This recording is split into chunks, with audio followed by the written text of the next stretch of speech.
Hey everyone, this is PM Sport Talk, the father and son duo podcast. I'm your host Preston, alongside my father Mike and dad. How are we doing today? Hey, I'm doing great. It's that time of year. We got a little NFL to talk about. Can't wait to get into it. Let's go.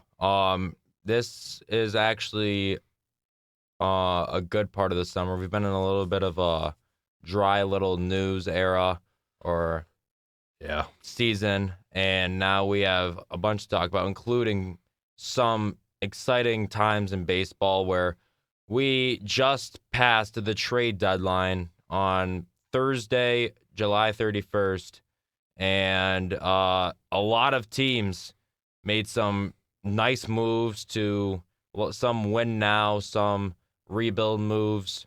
So we'll go over a bunch of those, and that's actually where we'll pick off. So, there are three teams, or at least two, and one that we thought heavily increased their bullpens, improved them. That would be the New York Mets, the San Diego Padres, and the New York Yankees. The two teams that seemed to be having a good start with that would be the Padres and the Mets. The one team that had probably the worst start with those guys would be the New York Yankees.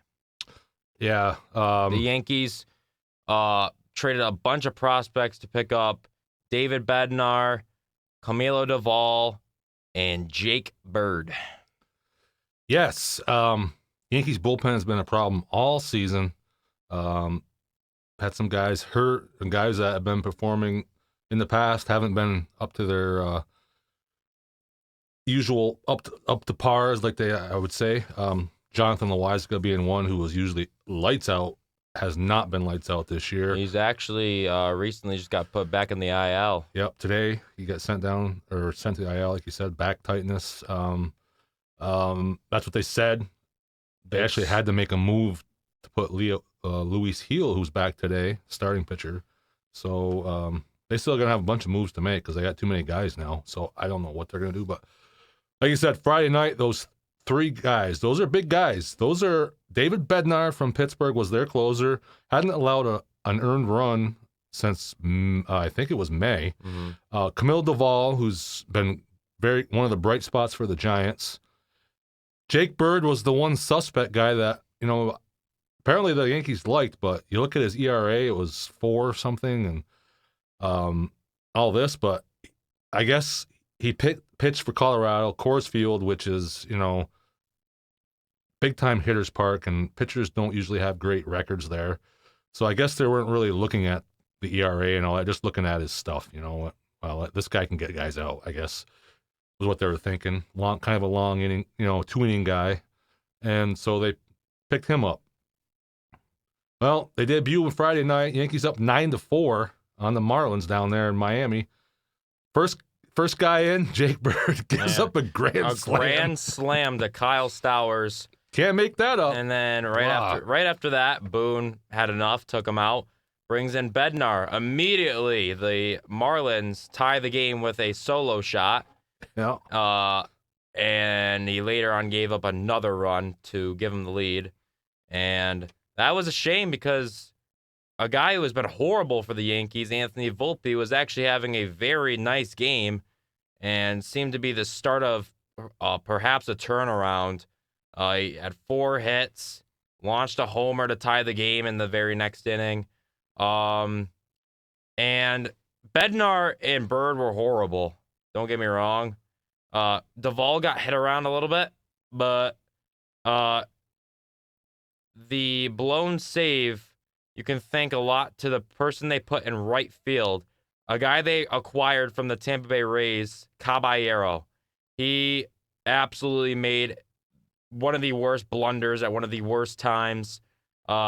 Xavier Edwards got a base hit to bring home 2 runs, and who knows, maybe there was a play at the plate for that second run if Caballero just, because he puts his glove down, looks up too early, and the ball's past his glove, which it almost rolls all the way back to the wall, and Edwards got a triple, and then the former Yankee Ramirez, a little grounder, kind of like a swinging bunt, and Edwards is lightning fast.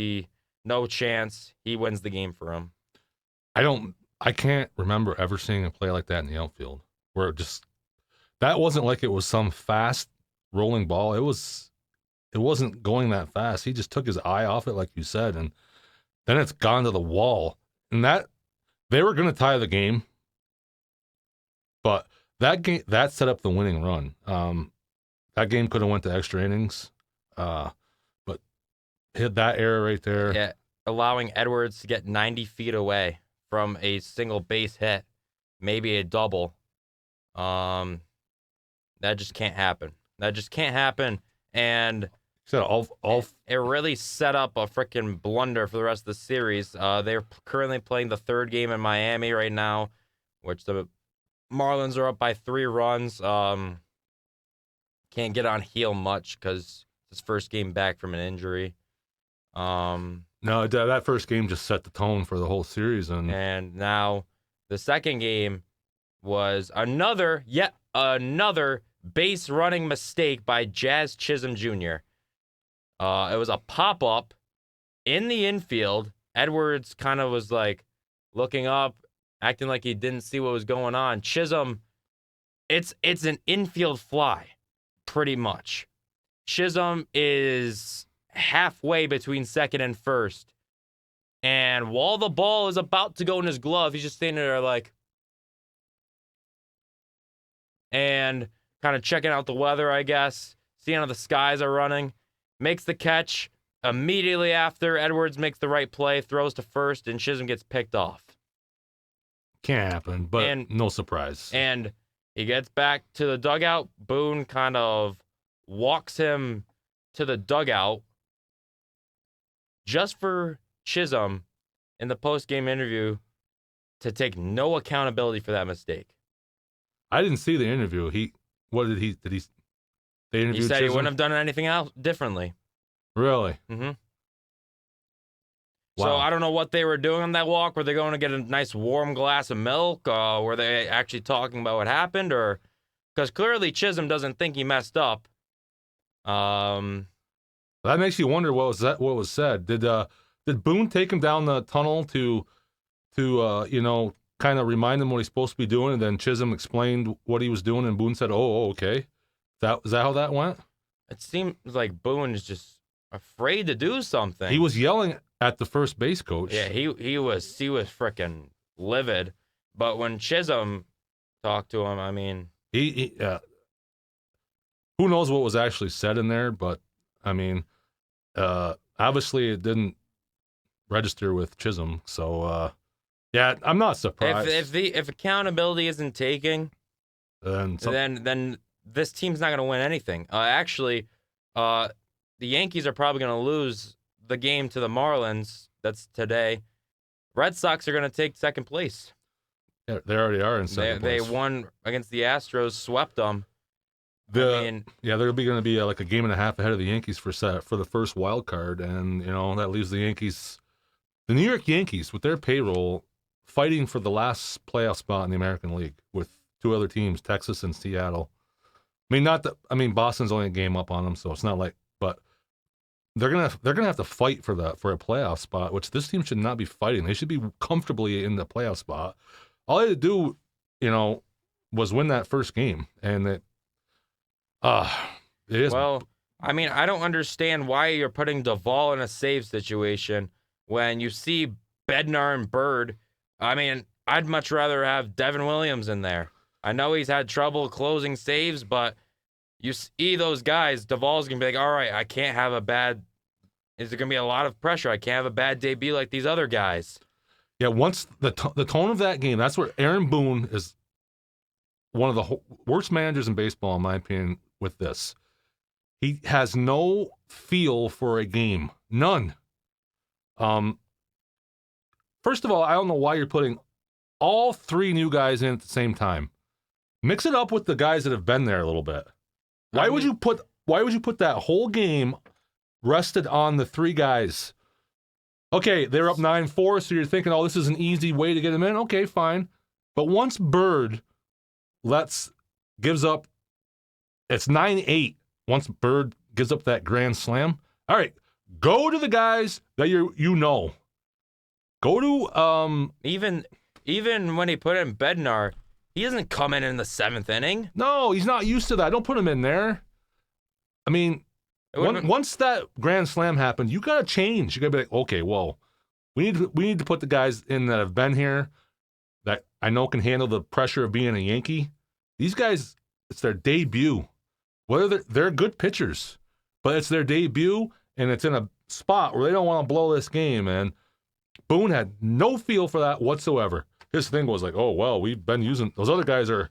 He got asked that in the post game, kind of, and he was like, well, we've been using those other guys a lot, and I just want to, give them a break. And well, going into the game, fine, you can think that way, but once you're in the game and things change, you have to change and adapt, and he doesn't ever. Analytics is taking over. He has no clue what he's doing with relievers. Zero.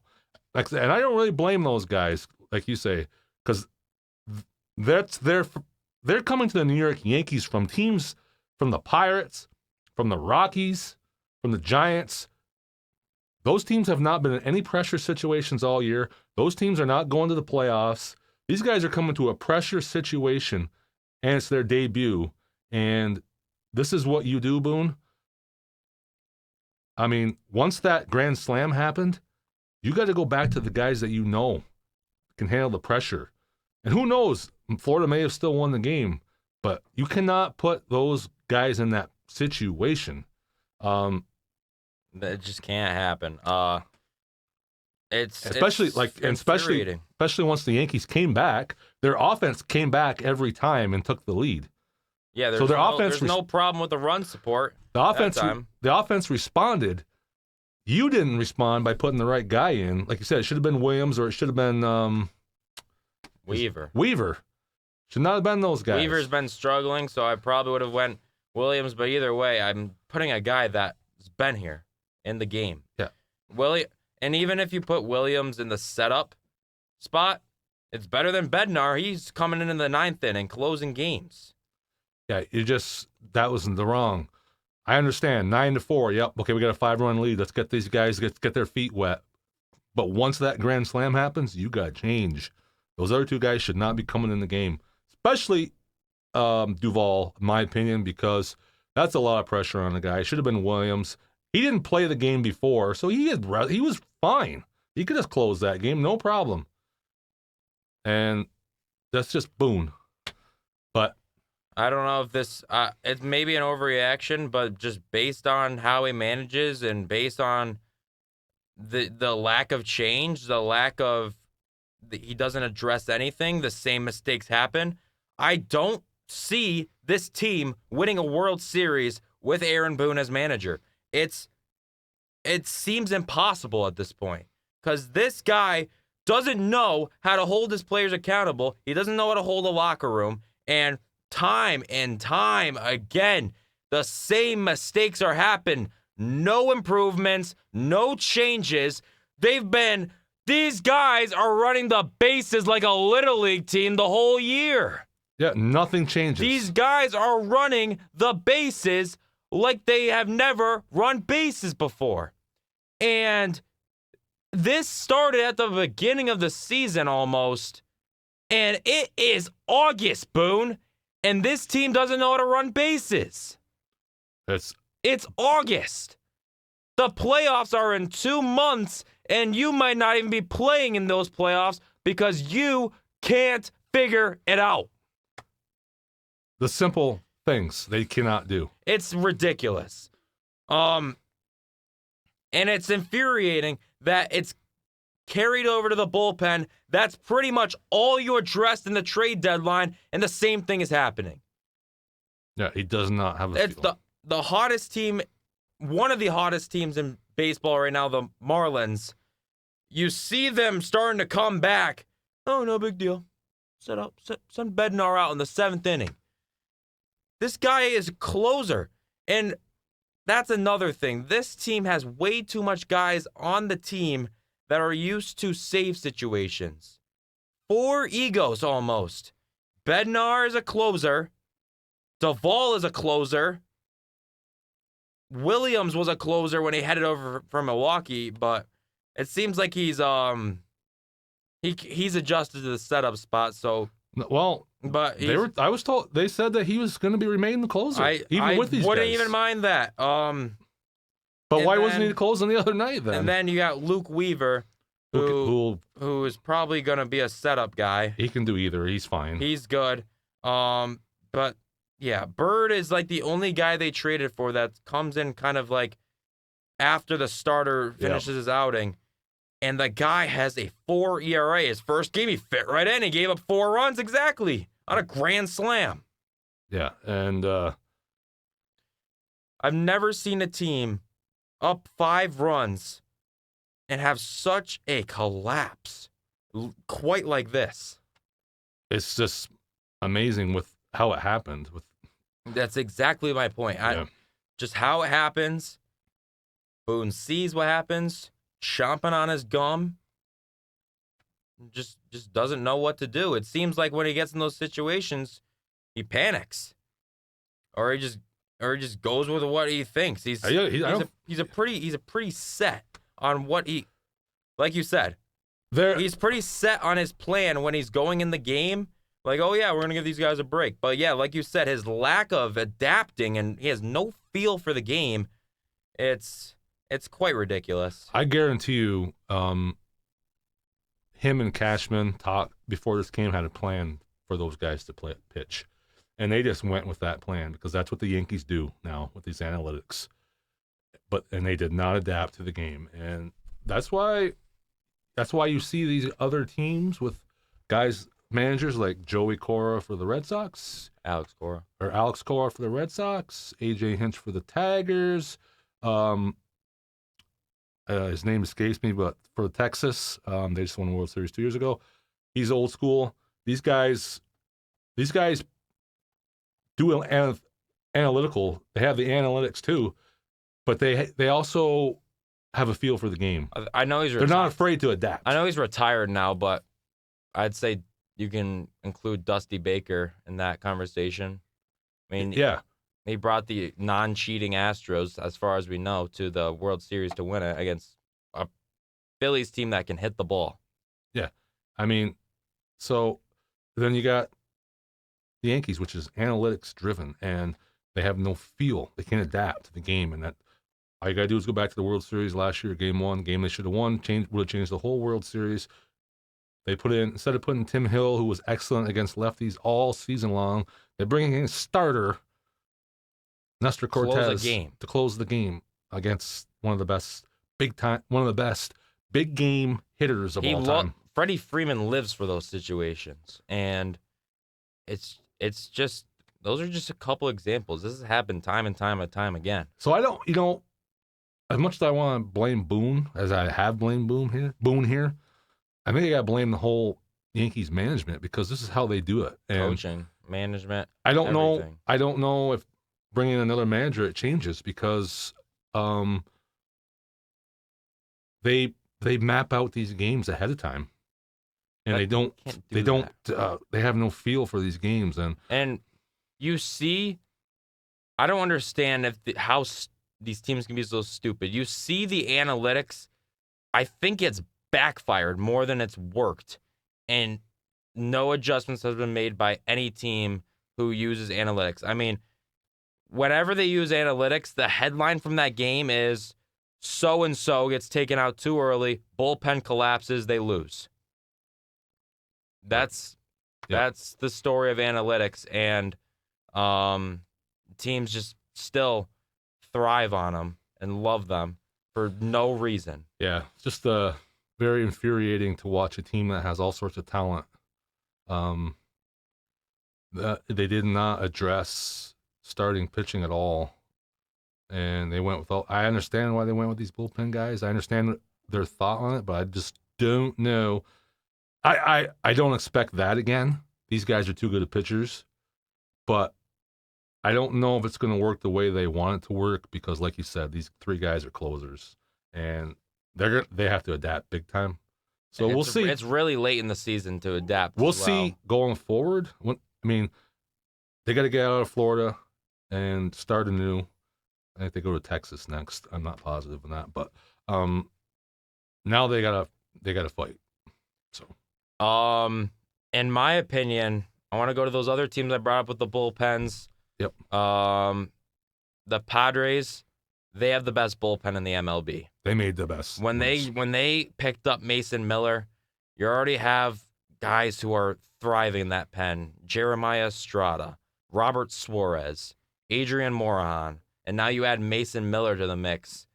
This team is ready for October baseball. And I'm going to be quite honest. I've looked over a couple of the NL teams. I know everyone says is big on the Dodgers.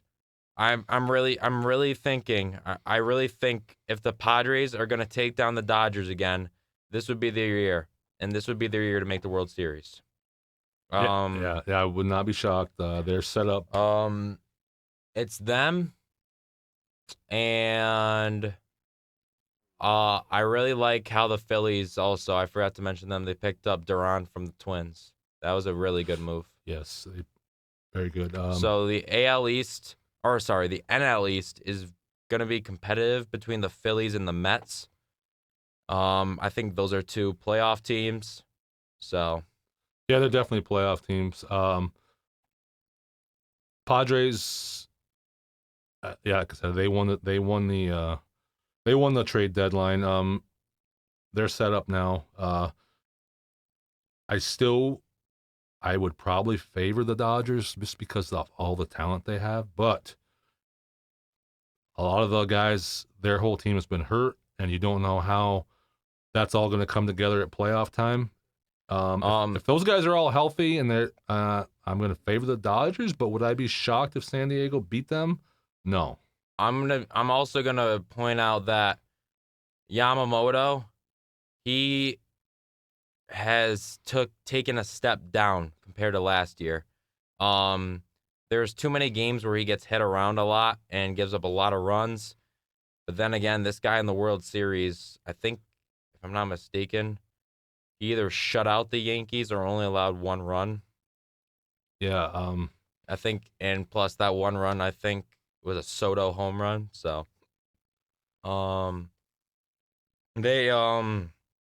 not going to be able to pitch Ohtani, and I suggest that they stop pitching Ohtani because he's made a bunch of appearances, a couple appearances.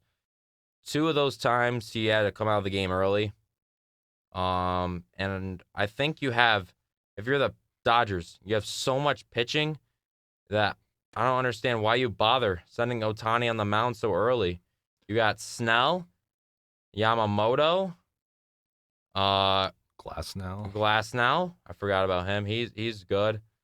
I don't know if Sasaki has been any good. I think he's out. I don't think he's been pitching. But but they got a bunch of guys there. I don't think come playoff time you pitch Ohtani. We'll see. But I have a feeling they will. That's just me. Also, Mookie Betts is in a major slump right now. So a lot of those guys, I'm sure they will. It'll be no problem. It's maybe just a thing, but a lot of those guys need to pick it up before playoff time. Yeah, they got 2 months. We still got a bunch of time. It's only the beginning of August, so yeah, there's plenty of games to still be played to figure out the standings and stuff heading into October.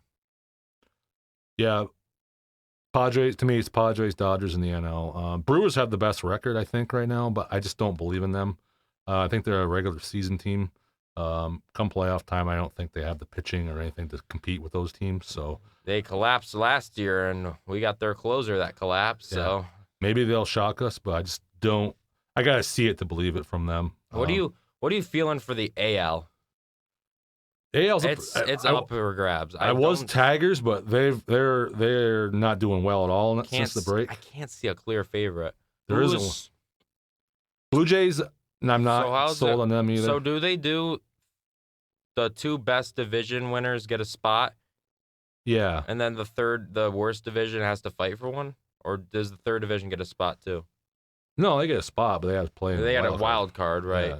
Yeah. So you're probably looking at what? The Blue Jays getting one of those spots if the season ended today. Yeah, they'd win the division. Blue Jays would win the division. You have the Blue Jays, Astros, Tigers. So Astros would be playing the wild card, right? Probably, yeah. So you have is it just the first place team that gets the bye? The top team? Two teams get a bye. Two teams get a bye, so there's 3 wild cards? Or just 2? Because then, let's see, because yeah, I guess there's a wild card. ALDS is usually only 2 series. Then you got the ALCS, which is 2 teams. So it goes from wild card to 4 teams to 2 teams. So you have 6 teams to start? Makes the playoffs or 7? Because 6. There's 3 divisions, right? there's 3 divisions, and there's how much wild card spots? 3? There must be 3. I thought there was only 2, but unless that only the top team gets the bye. No. I'm almost confident that it's the top 2, but I could be wrong. I don't know, but we have either way, the AL I have no idea. It could be anybody. I can't. Anybody that makes the playoffs in the AL could win the AL. Let's put it that way. Yeah. Whoever makes it into the playoffs has as good a chance as anybody, because there's no clear-cut favorite. The playoffs last year for the AL were kind of weak. They were. This year, I think any of the teams could win it, because I don't think there's a strong team. Yep. And like if the Red Sox were to sneak in, they don't have the star, but I don't know. That team in the playoffs, they find a way. Yeah, They live off the crowd in Fenway as well. They have a couple top pitchers. So yeah. I'm really excited for October baseball this year, for sure. Yeah, it'll be interesting. It's gonna go down to the wire for the playoffs. Well, so we are in August, as we've mentioned. So we are about a little over a month away from NFL football returning. And a couple weeks away will be college football returning. So we are starting to predict. How this will work is we pick the North, West, South, and East. And for this week, we're doing the North, which means we will do our predictions for the AFC North and the NFC North, our record predictions, and why we think so. So, Dad, would you like to do the NFC or AFC first? Oh, let's do the NFC. So we'll take a look at the NFC North. That will be the Packers, Lions, Bears, and Vikings. I think this is an extremely competitive division. I have no idea. I think Detroit's going to come down a notch with losing those 2 coaches. They lost their defensive coordinator and their offensive coordinator. They're going to come down a notch, I think. I think Chicago's going up. Mm-hmm. Green Bay and Minnesota, to me, I'm not sure with those 2 teams. Minnesota, J.J. McCarthy is going to be the starter. Essentially a rookie. He got hurt, couldn't play at all last year. Was playing well in the preseason, but, that's preseason. Who knows? So the Vikings, I don't expect 14-3 from them this year. Do you? Not a chance. Lions 15-2, no way. And the Bears at 5-12, no way. I think the Bears are. Might think I'm crazy. I think the Bears are going to be competing for this division. I really do. I like what they're doing. Caleb Williams now has a coach that knows what he's doing. Caleb Williams didn't play that bad last year. People were on him. I don't know why people were on him. He only turned the ball over 6 times with that horrible offensive line. Yeah, they addressed that offensive line. It should be better this year. I like what they did. I'm still going to pick the Lions to win the division, but I think it's going to go Lions, Bears, Packers, Vikings. That's my prediction. All right. So I agree with a lot of this. Bears 5-12, they're coming up. So here's what I did. I obviously looked over the schedule, made my picks. I'm not going to go game by game, but here's my records. I got the Lions winning this division, but I only have them winning 11 games. I got the Packers second at 10-7. Got the Bears 3 at 9-8. And then I got the Vikings 4 at 7-10. It's kind of where I was headed, kind of like that. Yeah. I think the Bears come up. Obviously, they got Ben Johnson as their head coach now. So, I have them winning 9 games, but if they win more, it's not going to shock me. I think this team comes up. I'm right with you there. I think I would just flip-flop the Bears and Packers. I'd have the Bears 10-7, Packers 9-8, and then I would have the Vikings, like you said, winning 7 games, maybe 6 or 7 games. I just don't think they can do it this year with a rookie quarterback. I could be wrong, but those other teams, the quarterbacks have, some experience, and he has none. So I got to put them down at the bottom. So our only difference is just flip-flopping the Packers and Vikings, and we're only talking about a game difference. So like I said, that could go either way. But I'm going to go with the Lions and Bears making the playoffs. That's how I'm going to go. I really like that prediction. And their Bears defense has almost never really been a issue.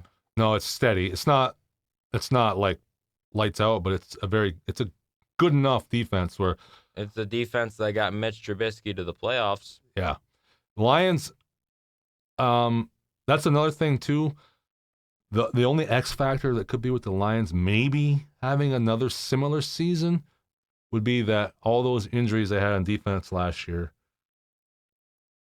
But some of those guys I don't even know are back yet. So I don't know if their defense is healthy this year, that'll help. The big question is, what's our status with Aiden Hutchinson? Yeah. He's the anchor of that defense. I think he's ready to go. So it's just going to matter on how it affects him. Yeah. So their offense is going to come down with losing Ben Johnson. Their defense is going to come up a little. So, but I still don't think it's a big enough balance where they get to 15. Like you said, 11, 12 wins. I probably would say 12, something like that. But they're not going to be, 15-2. 15-2. They're not just not going to do that. That's a crazy record. Losing Ben Johnson, that's a big loss for that team. Indeed. Let's head over now to the AFC North. This division includes the Steelers, Ravens, Browns, and Bengals. Now, to me, this one's a little harder to predict. Other than the Browns, who I think are going to finish last. I don't think they're going to be close. Steelers,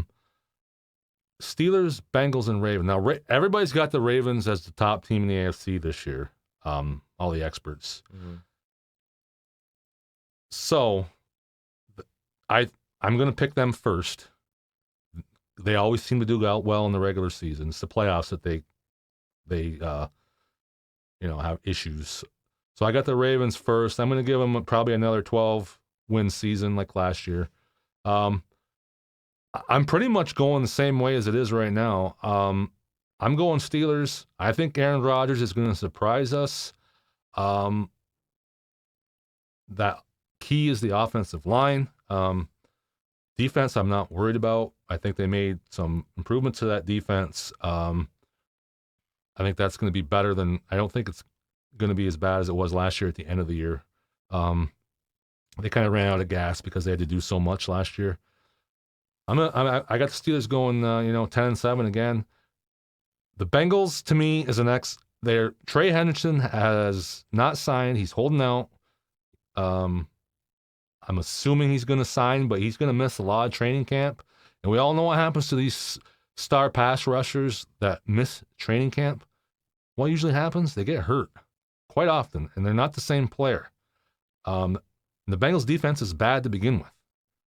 They signed Higgins and what's his name? Who's their best receiver there? Chase. Chase. God, I couldn't think of his name. Jamar Chase. Hey, I'm getting old. Give me a break. Jamar Chase, T. Higgins, Joe Burrow. That's the best wide receiver combo in the league by far. Not one even close to that, in my opinion. But is it going to be like last year where they had to score 1 million points? And if they don't, they lose because their defense can't stop anybody. I just don't think their defense has gotten much better, if at all. Probably worse. If Henderson doesn't play, it's worse. And that's why I have the Steelers over them.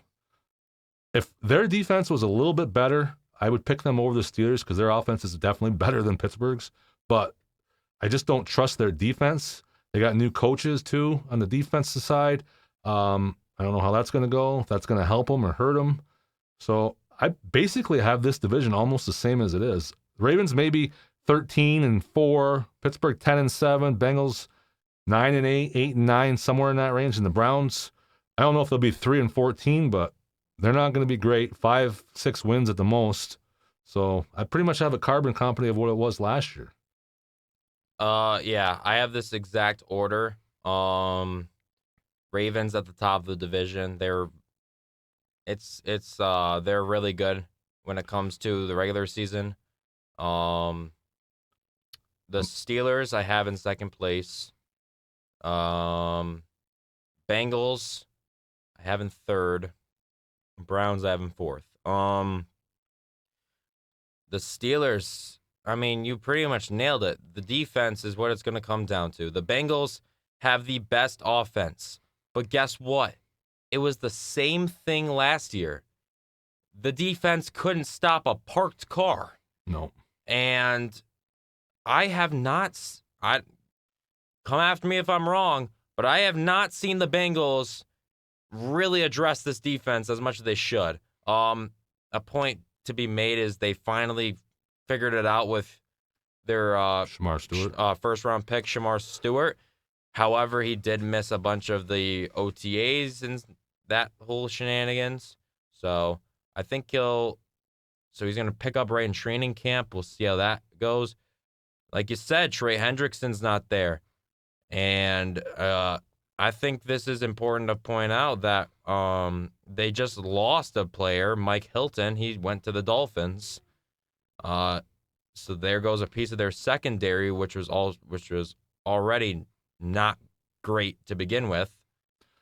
If that team can't pass rush, and they won't be able to without Hendrickson, that defense is going to get burned.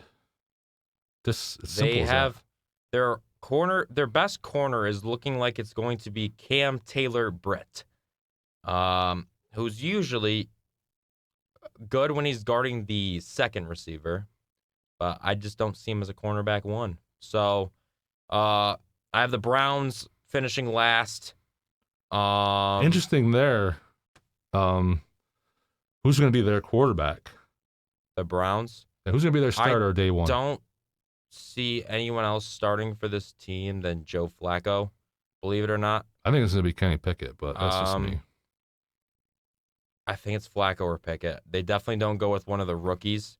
I don't think they're even. Did you see what the GM said this week? No, I did not. Or was it the owner? No, it was the GM. What? I think it was the GM or was it the owner? It might have been the owner. No, it was the owner, Haslam. Mm-hmm. He's like Jerry Jones. He's always got something to say. He said that he didn't. I forget word for word what it was, but he basically said, if I was the GM, I would not have picked Shedeur Sanders. The owner? Yeah, the owner said that. And like, you saying that now? He's on your team. Why would you say that now?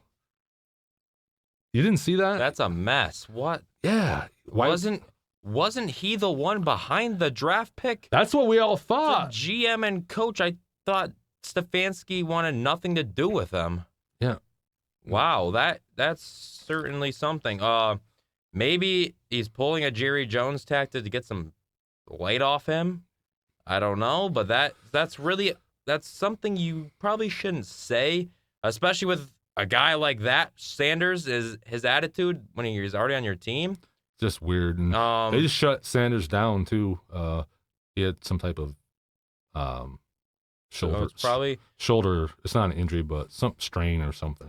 I don't know.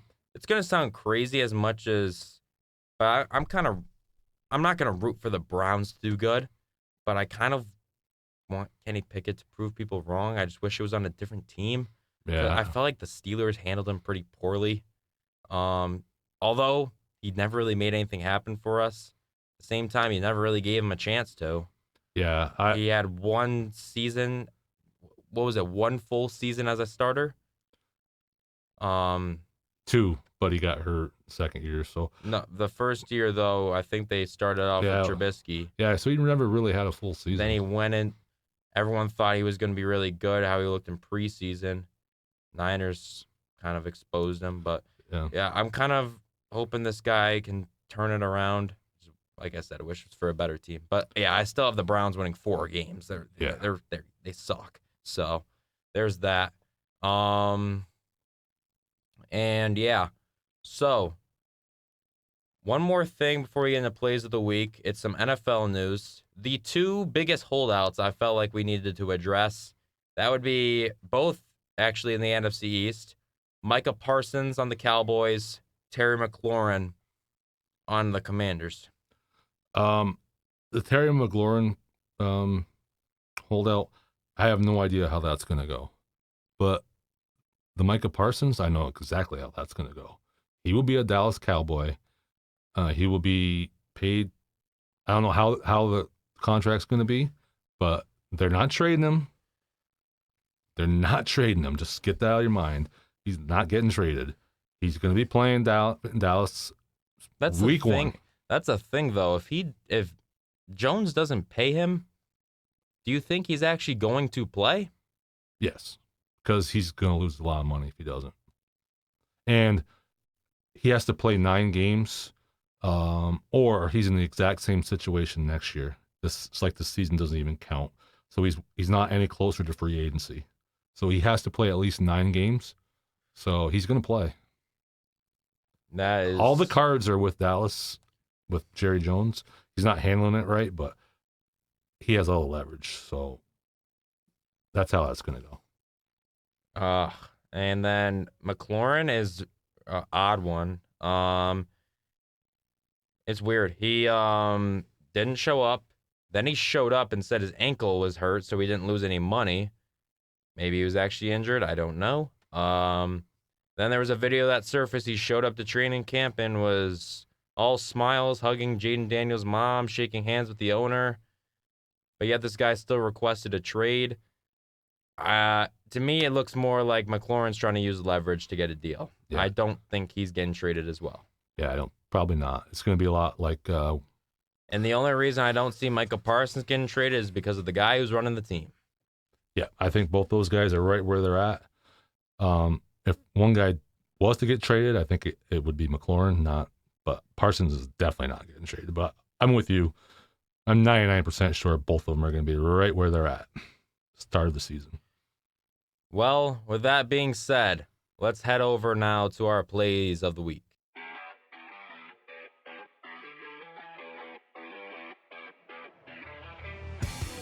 Well, here we go. Yankees, Marlins for our first play of the week. Doval deals to Ramirez. It's a chopper. Edwards, no chance. He's going to take home and win it for the Marlins.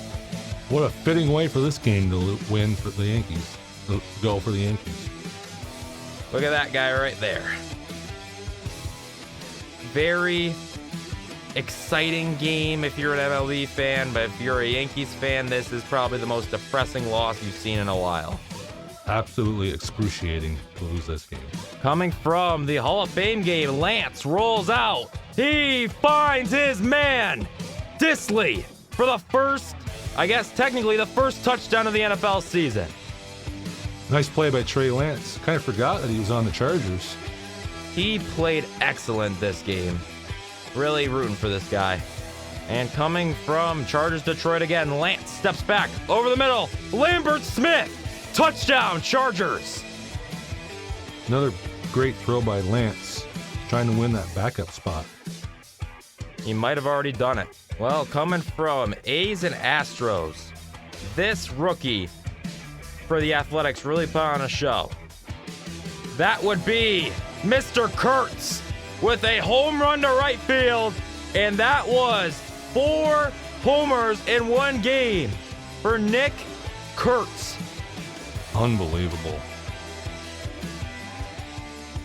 This kid has put on a show, and actually, Dad, interesting fact, his next at bat, he was about 50 feet away right here from the first ever 5 home run game. Wow. He only hit 4 home runs in this game, went 6 for 6 from the plate, and actually almost hit 5 home runs. Unbelievable. That's crazy. You'll never have a game like that again. Nope. Well, Dad, that'll end today's episode, but who was your biggest disappointment and top performer? Well, my top performer was... I'm going to give it to Anthony Volpe. He had a great game Friday night. Even though the Yankees lost. I'll give it to him. He's had a rough month. So, and my worst performer is Aaron Boone. Doesn't know how to manage a bullpen. And I'll just leave it there. Alrighty. Some thought into this one. My top performer, even though it's the preseason, I'm gonna give it to Trey Lance. He's had a rough start to his NFL career, and it's nice to see a guy kind of excel and try to fight for a comeback story. And 2 touchdowns, that's a pretty good start to a comeback journey. So my top performer is Trey Lance. My biggest disappointment, I don't want to include the Marlins series, but in the Rays series, it's going to be Anthony Volpe. Obviously, I'm not going to do Anthony Volpe in the batter's box. I'm going to do Anthony Volpe in the field. It's too much errors. If he can get that cleaned up and just get the yips out, I think he will be just fine. It's never a good thing when you can be the top performer and the worst performer at the same time, and that's what he is. Yeah. It's honestly really strange. Never seen something like that before. No. But yeah, that will end today's episode. Once again, I'm Preston with my father, Mike, and we'll see you guys on the next episode. Goodbye.